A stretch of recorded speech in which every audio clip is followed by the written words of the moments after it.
All right, so here in the routes folder, let's add a new file. We can call this logins.js or auth.js. Either works, but auth is more common. So auth.js, again, to save time, I'm going to borrow some code. So let's go to users.js.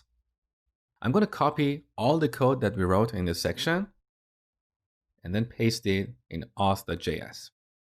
Now, before we get into the details, let's go to index.js. On the top, import this new module. So const auth, we set this to require routes/auth.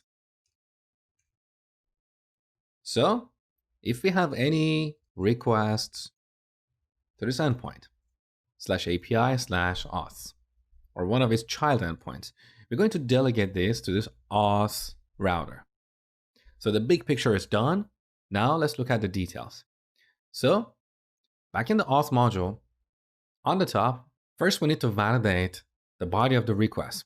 But this validate function we have here, this is the one that we imported from our user module. So this is validating that in the body of the request, we have three properties: name, email, and password. Now in the real world application, you might have other properties as part of registering a user. So this validate function is for validating a new user. It's not for validating the email and password that we expect in this endpoint. So here we need a different validate function. So I'm going to remove this validate function from here and define a separate validate function in this module. Now to save time, I'm going to go to our user module and copy that validate function. So we have validate user. Let's copy this back to the auth module, paste it here, and then change this to validate. Now we can change the parameter to request. Now for this schema object, we need only two properties: email and password. So let's delete the name and we're done. So back to our route handler. This is our first validation. Next, we need to make sure that we do have a user with the given email. So we load the user. If we don't have the user, so here we apply the not operator. If we don't have the user, we should send a 400 error to the client, which means bad request. And the message should be invalid email or password. Note that here I'm not sending a 404, which means not found, because we don't want to tell the client why the authentication failed. We don't want to tell if the email is incorrect or the password. So we don't want to say we don't have a user with the given email. We just tell the client that this is a bad request. It doesn't have the right data to be processed.